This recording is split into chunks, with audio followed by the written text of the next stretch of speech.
by American defense satellites, incidentally, the landing of an unknown object near 2 American-operated air bases in Britain in 1980, the Bentwaters case just referred to, the appearance of large boomerang-shaped craft north of New York City during the 1980s, military records describing attempts to intercept UFOs by the nations of Europe, South America, Africa, Australia, and Asia, the appearance of triangular craft throughout the United States, Europe, and the Soviet Union, including the attempted interception of a triangular aircraft by Belgian F-16s in 1990, and numerous sightings of anomalous objects in Earth orbit by Soviet and American astronauts, in particular those in the shuttle program.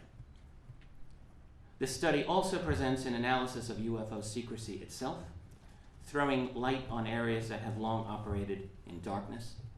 I have tried to analyze the structure of power behind the scenes. I've tried to describe black budget and special access programs and how they factor into this. Studying the relationship of military versus corporate secrecy of the UFO phenomenon. And I have attempted to provide a geopolitical analysis throughout to bring the topic of UFO secrecy into the mainstream of historical understanding. Finally, I am happy to mention that this study provides a first ever analysis of the history of UFO research itself.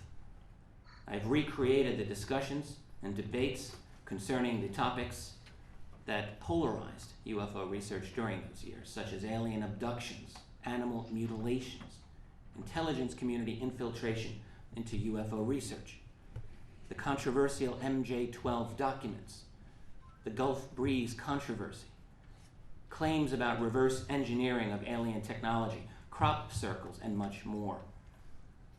I've also studied the effect of new technologies, such as the internet, on UFO research.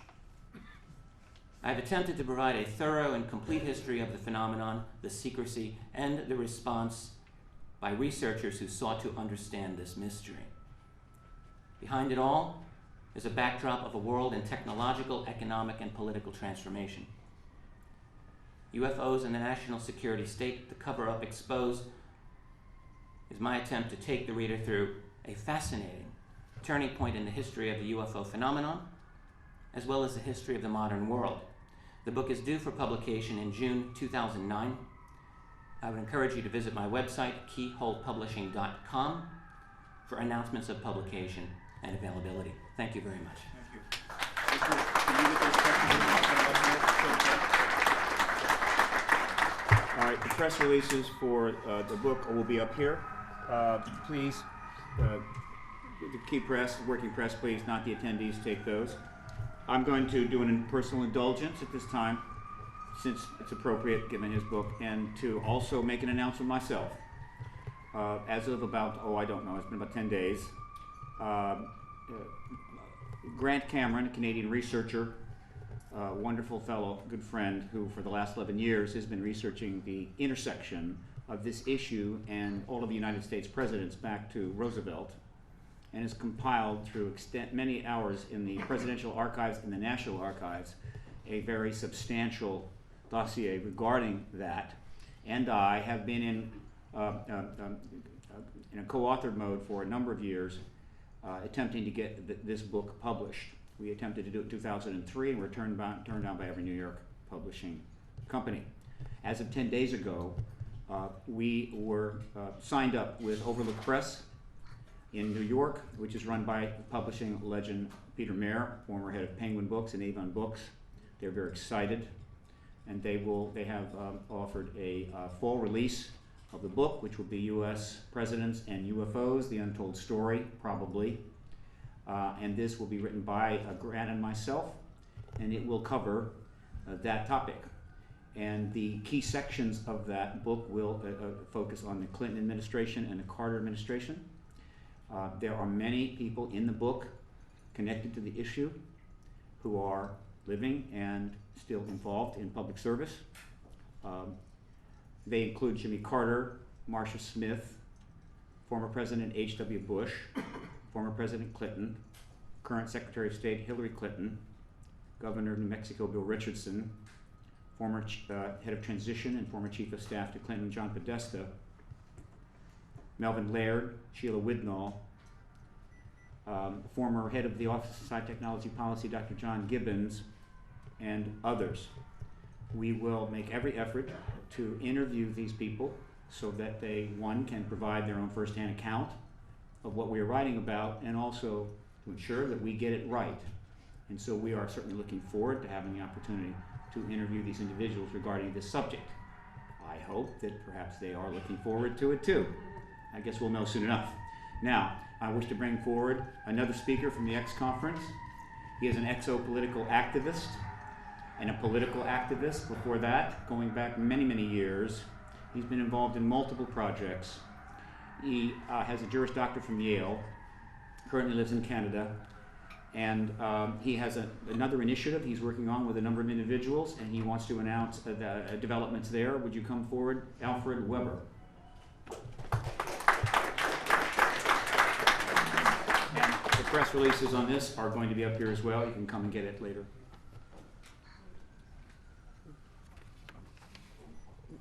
Yes, Steve, thank you very much. I'm Alfred Lambermont Weber of the Institute for Cooperation in Space, and I'm making this statement on behalf of a citizens' initiative led by Ambassador John McDonald of the Institute for Multi-Track Diplomacy, who's here with us, as well as Dr. Michael Sala of the Exopolitics Institute, who is with us, and Victor Vigiani of Exopolitics Toronto, who's present in the room also.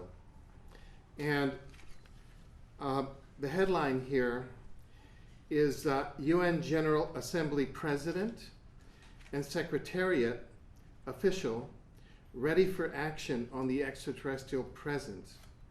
What is needed is one sponsoring UN member nation, one out of 192 current members of the United Nations General Assembly.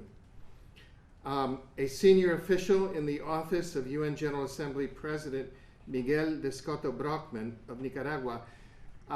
President Brockman was the Sandinista foreign minister of Nicaragua from 1979 to 1990 and is currently the president of the UN General Assembly.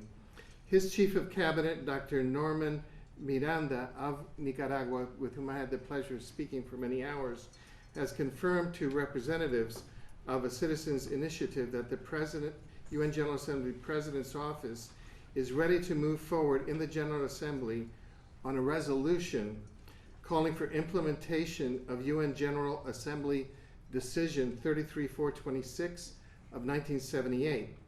This year marks the 30th anniversary of the adoption of UN General Assembly Decision 33426, which calls for, quote, and I'm quoting from the decision, the establishment of an agency or department of the United Nations for undertaking, coordinating, and disseminating the results of research into unidentified flying objects, UFOs, and related phenomena. Likewise, Juan Carlos Brandt, the UN Secretariat's UN Chief of Advocacy and Special Events, who coordinated the recent United Nations panel on Battlestar Galactica, you may recall that was in the news, has stated publicly, quote, if there is one UN member state that would ask for a meeting on extraterrestrials, it would take place, end of quote. What is missing so far is a UN member nation to introduce the implementing resolution, implementing the decision taken 30 years ago to establish a UN agency on extraterrestrial issues. Grenada and its forward-looking Prime Minister, Sir Eric Gary, was instrumental in sponsoring and ensuring the passage of the 1978 Decision 33426. Now, in recent years, UN member nations have begun to unofficially release, as has been stated here, some of the secret files related to unidentified flying objects and extraterrestrial civilizations. These include Mexico in 2004, Brazil in 2005, Canada from 2005 to 2007, France in 2007, the UK Ministry of Defense 2007 to 2009, and Denmark in 2009. So we are officially putting forward a call today for one or more of the 192 UN member nations to come forward and to take up the commitment of the UN General Assembly President and senior officials in the Secretariat to shepherd through the resolution. Thank you. Very good. Thank you, Alfred. And of course, Alfred will be available afterwards for any questions. The press release is up here. All right, before we move to the last segment of this press conference, I want to bring somebody forward. Cheryl, would you please come up? This press conference is held after every X conference, which is, we've had our 5th one. And I think it's important, I wanted to acknowledge somebody. The host of every one of the X conferences has been Miss Cheryl Jones. And the reason I brought her up here is that Ms. Jones is a television journalist and former CNN news anchor, one of the early pioneers of women news anchors. And she became interested and knowledgeable about the issue and had the courage to look into it and measure it, and as a result became involved and has lent her prestige and her background to us for 5 years, and I hope we'll continue to do so. But I wanted you to know about Cheryl. You want to say a couple things? Sure, Please. absolutely. Thank you so much for being here this morning, and I just want to say and reiterate something that you have already heard this morning, and that is that this story is absolutely the most important story of our time. And were it not for the courage of the people that you've heard from this morning, we wouldn't be here at this stage. We've been through times of seeing the story being ignored, ridiculed, discredited. The experiences that the people that you've heard from have been unbelievable. You've just heard a bit of it this morning. But the courage that the people that you've heard speak, what brings them to this day, those stories are just unbelievable. And we can only imagine, not having walked on the moon myself and not having been through the experiences of the people you've heard from, Major Torres, I can't even begin to even comprehend what they must have experienced. But having been in the television news business myself, I think I know a little bit about a good story, and I know from your presence here this morning you do as well. And let's hope from this day forward we can put the way this story has been treated in the past behind us, give it the proper respect and importance that it deserves, and heed some of the advice of Dr. Edgar Mitchell, and really look at it seriously, study the material, and listen to what's being made available to you. And again, thank you this morning. Thank you, Cheryl.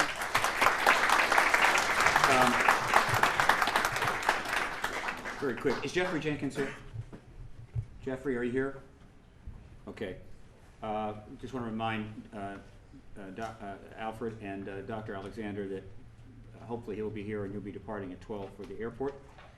I want to mention now, before we bring up the last person, that one of the things that Paradigm Research Group does is it publishes a news media archive, or news media watch of the mainstream coverage of this issue.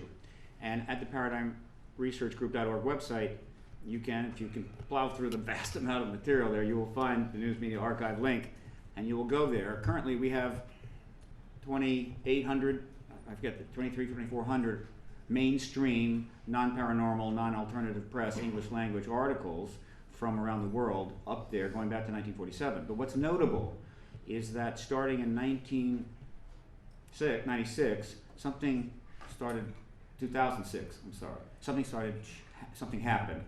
And the number of articles we logged in was about 476. Then, using the same resources, the next year they jumped to, I think it was 176 to 476, and then 2008 to 1,200, and in 2009 we were on a pace for 2,000 articles on the subject. I read them all, and approximately 1 in 100 is what I would call a hit piece or a ridicule piece. Not that anything can't be hit or ridiculed, of course it can, but 1 in 100 is quite extraordinary. I can assure you that something has happened at the editorial offices of newspapers and television. They have made decisions that, yes, we will go here, we will look at this, we will interview, we will talk, we will cover everything, books, conferences, reports, other developments. It's extremely important. I'm very pleased to see the great Fourth Estate coming around and getting into this and doing their job here. I think they will be very richly rewarded for doing that. Now, our last presenter is in the nuts and bolts, right? This is advanced stuff coming up, folks. You had very basic but incredibly implicative information. Once you get into this, though, there's so much. And one of the areas is, of course, evidence, tangible evidence. This gentleman, Dr. Roger Leir, is the leading researcher in the world on the removal of alleged implants or artifacts from individuals who believe they have had contact. The number of reports of contact, direct, including abductions, are in the tens and tens of thousands. They are filling the filing cabinets of researchers all over the world. And the numbers could even be at 100,000. Many, many hundreds of these reports have been extensively written up. Many thousands have been investigated. The material is out there, review it at your leisure. But one of the aspects that is reported all over the world is this concept of implants. Dr. Leir has removed a number of these. With the limited resources, he has analyzed them to the best that he could. However, his resources have improved. And recently, an individual, a working engineer who I have met, very fine individual who could not be here because the stress of coming public in a very public fashion was so great that he became physically ill. And the stress included, of course, dissension within the family, which is, of course, a result of the truth embargo. But the doctor will be available later time, and one of the an analyst is here.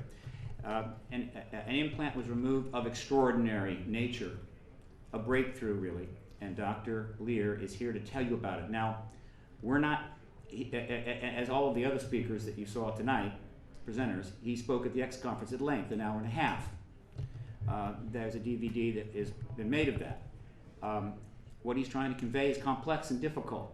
There's no time here for a lecture. So if you want to really get into this, you're going to have to get with him and you're going to have to spend some time. But to the best that he can, he is going to present the essence of this breakthrough to you today, and then it's up to you to decide whether you think this is news. I have a good hunch you're going to make the right decision. Dr. Leir, come up, and if there's anything you need for me to help you in terms of setting up the presentation. And he will be accompanied by Alex Moser, one of a number of analysts, high level, that have examined this artifact and derived the information. Thank you. Thank you, Steve. Good morning, ladies and gentlemen. As Steve outlined, I am involved in research in just a very small portion of the field of ufology, and we've made some startling discoveries in the subject of alien abduction. Now, let me preface my remarks by saying if there was anyone present in this room or interested in reporting this information to the public that thinks that my remarks are funny, I think you're in the wrong place. With that being said, those of you that have press packets, I refer you to slide number 1. The Roper poll, which was done in 2003, indicated that there was approximately 2% of the American population that was involved in alien abduction. We believe that's a conservative figure, and if you multiply this by the population of the world, we're not talking about tens of thousands, but we're talking about multi-millions of individuals. Some of these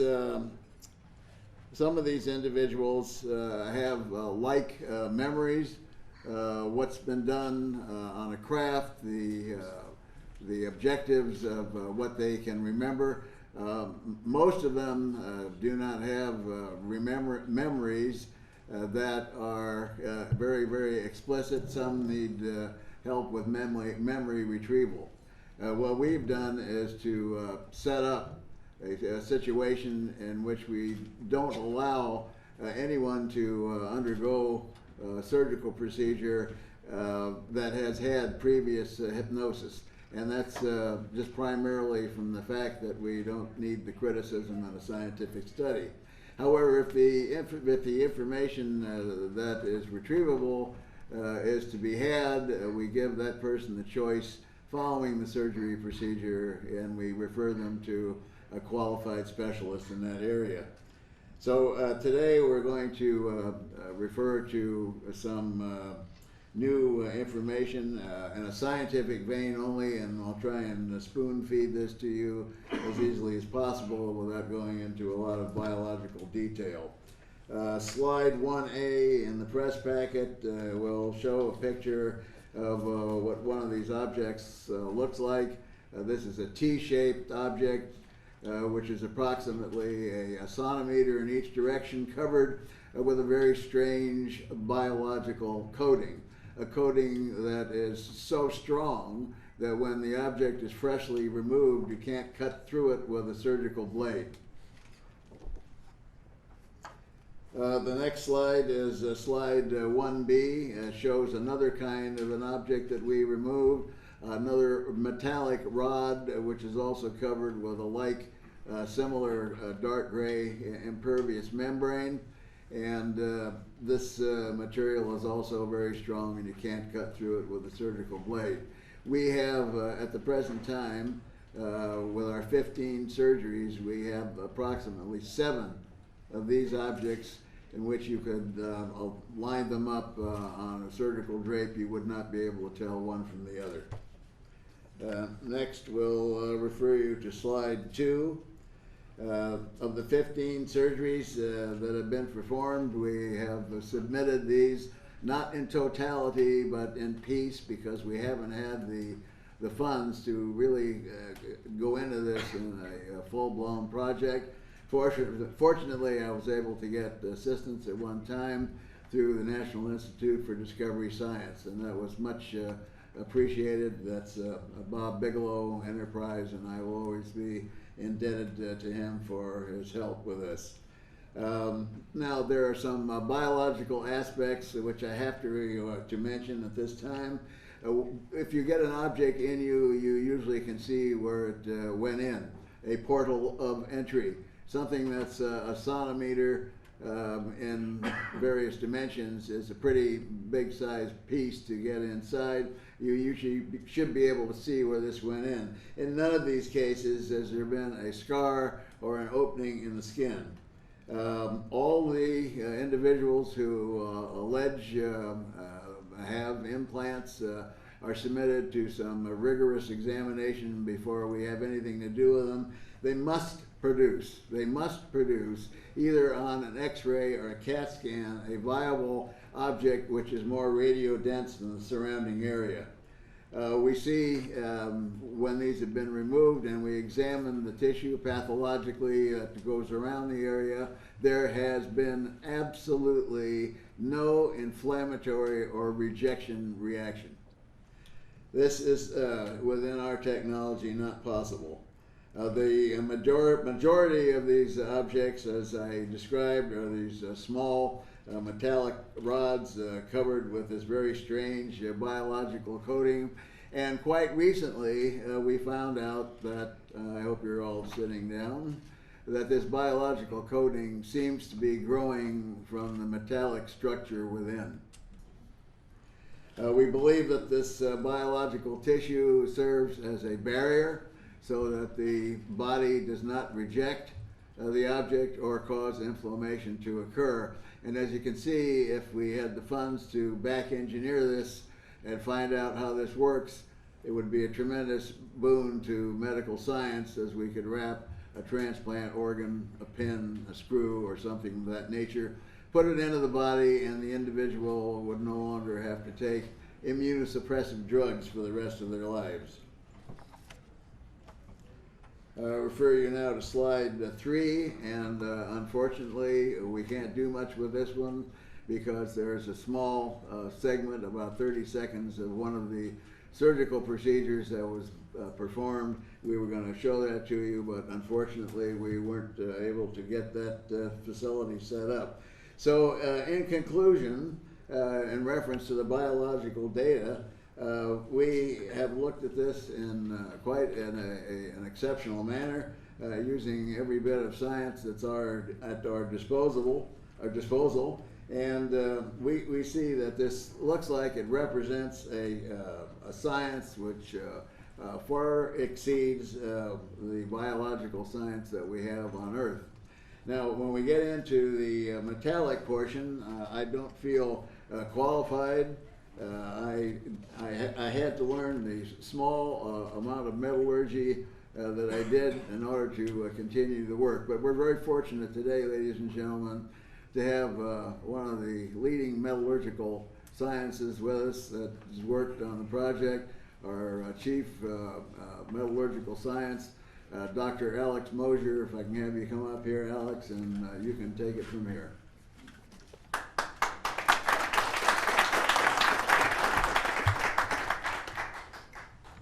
Well, my background first, just to let you know, is I've got a PhD in physical chemistry. I've got a lot of strength in analytical instrumentation analysis, materials analysis. I've designed and built my own instruments from Raman to haze meters and the like. So we had a number of analyses performed, both within, while the sample was within the body, and also outside. Now, I'm going to refer you to the PowerPoint presentation that well, kind of looks like this. It's got, I think, this is black and white, but it has a 2 PowerPoint slides per page, and we're starting off at slide 9, and that should be in the press kit. Also, let me apologize. The press kit I produced some really awful images. I printed them out on a photographic printer, and they didn't seem to come out, I think, because of contrast issues. And I was planning to show them with a projector. So we'll be posting that on a website if you're interested. I don't have that website just yet, but I'll let you know afterwards. Closer to the mics, please. Oh, okay. All right, let's get these up.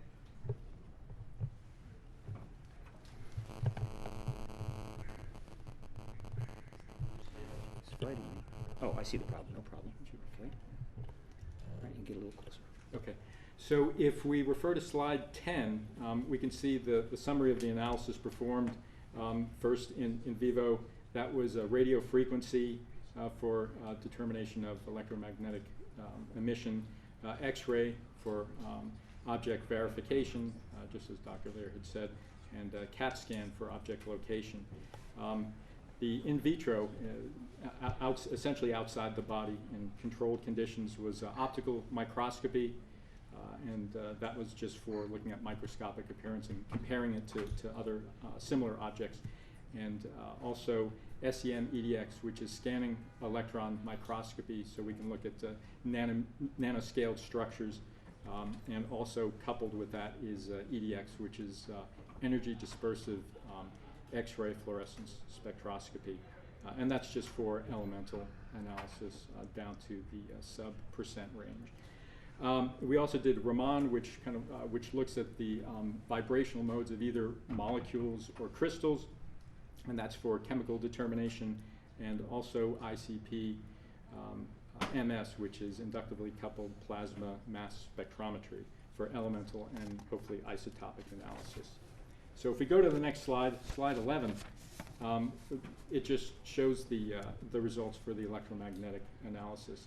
And from a Gauss meter, we saw that the magnetic strength was between 5 and 10 milligauss. And with a few different radio frequency analyzers, we could see that there were radio frequency emissions around the 14.7 megahertz range, and also in the gigahertz range at 17.6 gigahertz. And so this just shows that there seems to be some unusual emission. We would like to have some more controlled tests, but initially this shows that there could be some unusual behavior occurring. If you go to slide 12 with the X-ray, the image doesn't show up, the object doesn't show up very well on these images, and so again, we'll post these on our website. But you can clearly, well, if you look carefully, you can see that there's an object showing right next to the bone, but separated from the bone in the subject's toe. And the optical microscopy, there's essentially 3 different columns in the press pack, and the first column shows the object under low magnification. The second column shows the object under higher magnification, and the last column, just for comparison, shows meteorite fragments. And you can see there's similarities and there's also some differences. Similarities, it has the same color tones, it likely has similar composition in oxides.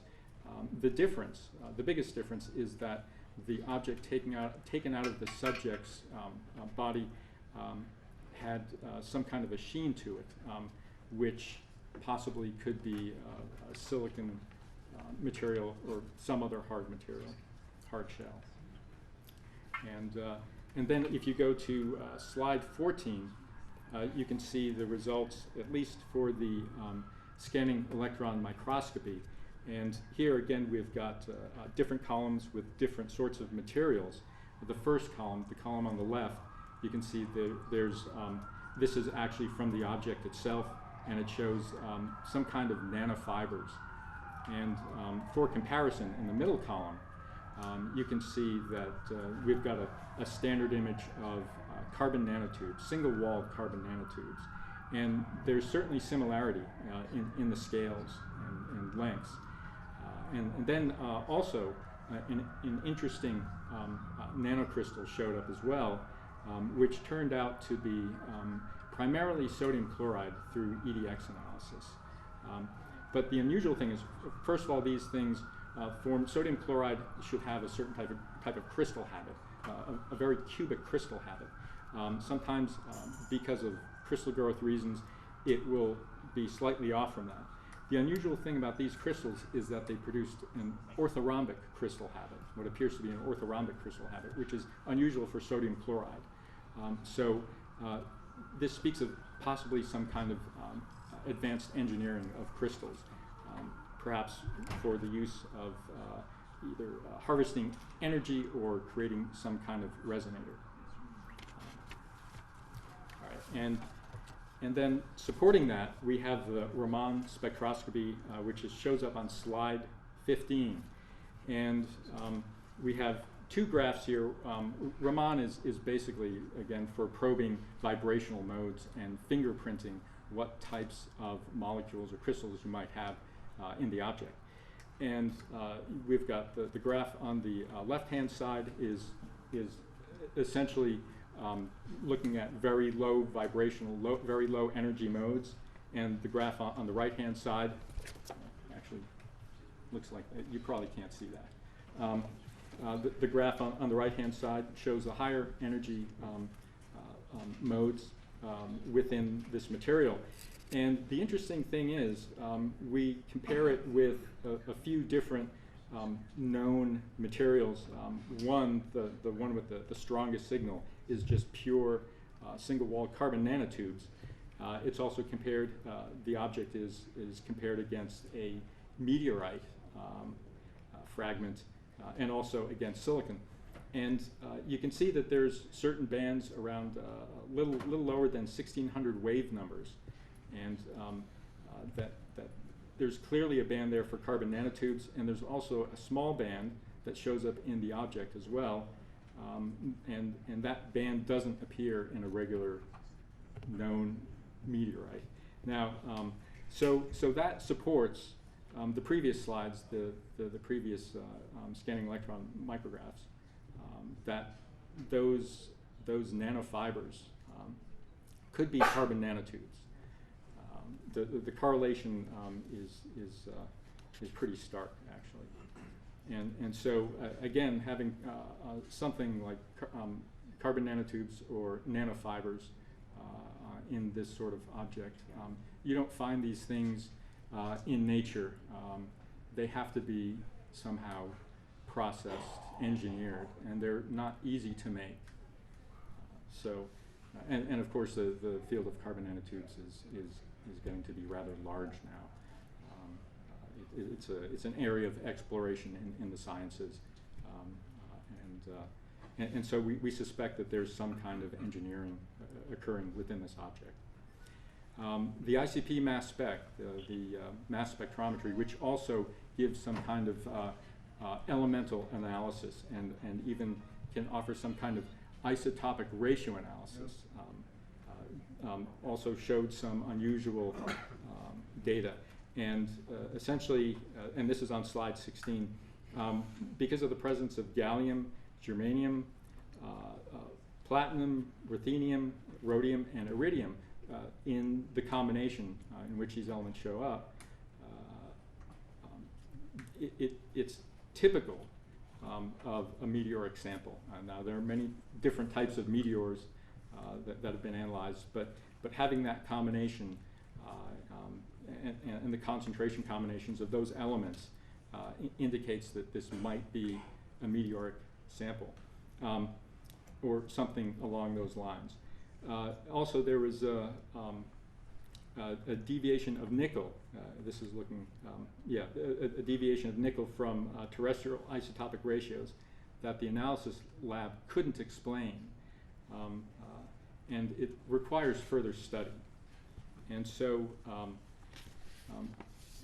the combination of all these things, if we go to the conclusions, the combination of all this data indicates some kind of unusual engineering within this object. Elemental analysis indicates it's likely non-terrestrial. It could be meteoric, possibly. It could be something else. The SEM and Raman analysis indicate carbon nanotubes in the object. To date, carbon nanotubes have not been found in meteorites. There's one meteorite that's been analyzed that showed some kind of carbon onion structures or something resembling buckyballs, but nobody's ever found anything resembling carbon nanostructures or threads or fibers. So this is unusual in itself. And of course, the electromagnetic emissions indicate possibility of a functional device that may serve to monitor or control. Now, all this analysis that was performed on a relatively low budget, and to really do a very thorough analysis, we need more money to do this work, just to pay for the analysis itself. And there's many other analysis that we could do that might show some kind of a circuitry or some kind of structure similar to some kind of an operating circuit. And so we need to be able to perform those analysis and pay for those analysis and go through the whole entire analytical process in a much more thorough manner. I think that's it. Okay. Yeah. Stay right there. Do we have any questions at this time about this? This is very sophisticated stuff. Tom Vallone is a very sophisticated guy. The two emissions in the megahertz and gigahertz frequencies, you didn't indicate the wattage that might be measurable. Also, is this energy harvesting that's actually powering those emissions? Because there's no battery board, right? You're right. I mean, we really don't know. It certainly could be, and it would make sense. I mean, to power a device over the long term requires some kind of energy harvesting, and there's plenty of energy sources within the body itself, either thermal, vibrational, electromagnetic as well. But you didn't measure the radiation. Not in a fashion that was controlled to my liking. I mean, we have to have it within a Faraday cage and make very careful measurements. Into the mic. Okay, another question? Richard? Yes, sir. Could you please just summarize because that went way over my head. Okay. I dropped out. Yeah. Sorry. What Dr. Leir asserted, does your research show that this was A, non-terrestrial, and B, a device? It's very likely it is non-terrestrial. I'm, let's say, 95% sure. And whether it's a device or not, I would say the electromagnetic emissions indicate that also there's about a 90% chance that it's a functional device. But we really need to do a lot more work. So your evidence is consistent with... Oh, yes, yes, you're absolutely. You're 90%, 95%. Yeah. So you sort of feel, short of scientific certainty, that this is a device of non-terrestrial origin. Right. Question? Does the device continue transmitting once it's in vitro, outside the body? No, I don't think so. No, I don't think we had done that. The only thing we know is the magnetic decay is from about 2 to 6 weeks. Okay, right. So it loses its magnetism once it gets outside the body? It doesn't seem to emit anything else after that time, yeah.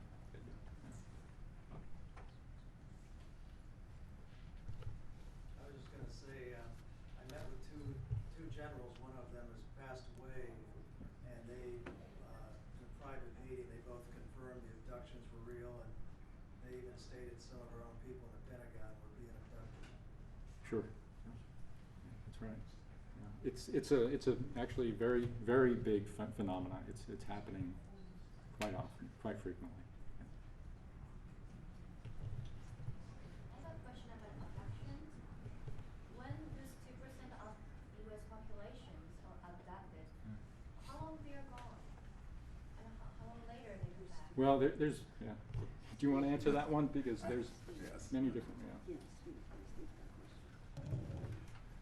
The abduction phenomena involves, in linear time, varying amounts of time. Now, I've studied these cases over a period of number of years. And as you know, the Travis Walton case is a case in which the individual was taken aboard a craft, and it was days later before he was returned in linear time. However, many abductees will report that there is seemingly no time differential between the time they are taken and the time they were returned. There are other things about the phenomena which require a lot more study and better understanding through earthly science. The reports by individuals who are on a craft may see things that are disproportionate to what we see as far as even in linear measurement. A craft from the outside may look like it's one dimension. On the inside, it can look like it's 10 to 15 times the size. So to answer your question, as in linear time, that's the best example I can give. It's either from 0 to the longest known case is about 7 days. Okay. Other questions? Question right there. Yes. Yes? Speak up, please. Okay. So, when people are gone for 7 days, your families and friends are worried about that, but we don't have so many abduction reports. That's true, because the average abduction case, they are not gone for 7 days. And the Travis Walton case was a rather unusual case, which I won't go into, but the family and the police department of Snowflake, Arizona were looking for this man. He was a forester, and he was with a crew, and the crew had been taken in and accused of kidnapping and murder. So this is not typical of an ordinary abduction case. Our time is short, so we need more. The abduction phenomena, contactee phenomena, is vast. The resources are enormous. You can go out and spend many weeks reading it. If you got a question specific to this implant's extraordinary physics, any questions there? Any more? Okay, would you go ahead and sit down, please? Thank you so much, gentlemen.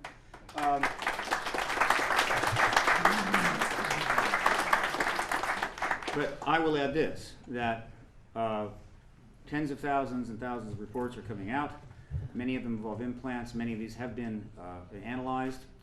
They come from in the navel cavities, other parts of the brain. earlobes, arms, and what have you. It's extraordinary physical evidence. I point this out not because I believe it's necessary to confirm ET presence. That's been proven many times over. In fact, it was proven by 1952. But there are people who like that physical stuff. They want to see that. Well, there it is. So one can look into this at their leisure. Dr. Leir and Alex will be available afterwards. All right, and you can question them then. Now, I'm going to bring this now to a close. Some housekeeping things very quickly. Alfred and Dr. Alexander, your ride will be waiting for you at 12 directly downstairs. You want to get downstairs out the 14th Street entrance about 5 of 12, and you'll be gone. It's Jeffrey Jenkins, all right? Secondly, all speakers and activists connected to PRG and special PRG guests are to meet in the Fourth Estate restaurant for a working lunch for the next few hours. You can go in really any time. They're kind of set up, but we'll get underway around 12. Again, to finish, this is the Paradigm Research Group press conference after the X Conference 2009 held at the Hilton Gaithersburg. It will be held again in April of 2010. I believe, as I've said publicly on many, many radio and television programs, that the Obama administration, through the nature of who they have appointed and other indications and other information I'm receiving, has made a decision to disclose the ET presence. But that is, of course, an assessment. They are certainly not saying anything. All right? However, the window of opportunity is very, very wide. We are encouraging the administration, which has dedicated itself to open and transparent government, to commit the ultimate act of openness and transparency, and to do it immediately before this truth embargo becomes its embargo, and it has to explain its reasons for delay at a critical time in the human race's, how would you say, development on multiple fronts. If it does not disclose by the end of May, this is not a threat or anything. Listen to me. Don't threaten the United States government. They're heavily armed. But the first 100 days plus 30, because I have to admit this gentleman came into a rather extensive array of very profound problems. So we're providing an additional 30 days. If disclosure is not taking place, PRG has a substantial network and quite a bit of documentary evidence connected to this, particularly politically, particularly to the Rockefeller Initiative and the Clinton administration, and we are going to be extensively putting that out to the media. And we're just going to make it as difficult on them as possible. We don't want to, but sometimes that's necessary. And finally, if they choose not to disclose by the end of May and wait, maybe they want June, maybe July, or whenever it's convenient, there is a very real possibility, I believe above 50-50, that another nation will in fact act proactively on their own and disclose the extraterrestrial presence.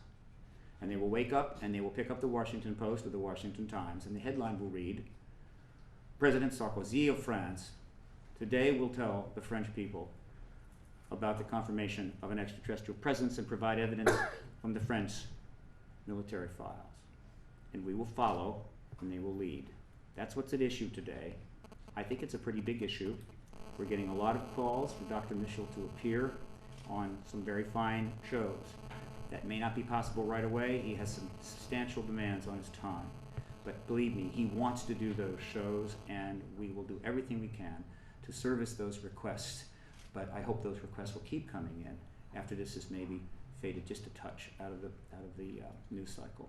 I thank you so much for coming today. We look forward to perhaps another press conference, maybe after disclosure, in April of 2010. Thank you.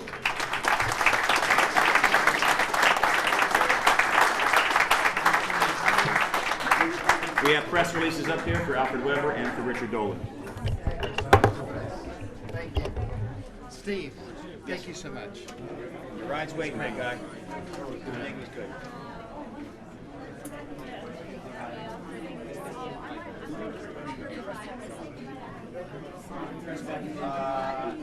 Talk to Russ. We're fine. Okay. You'll get it. Yeah.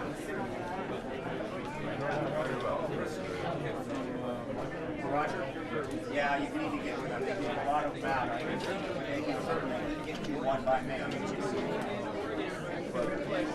95%, as you said.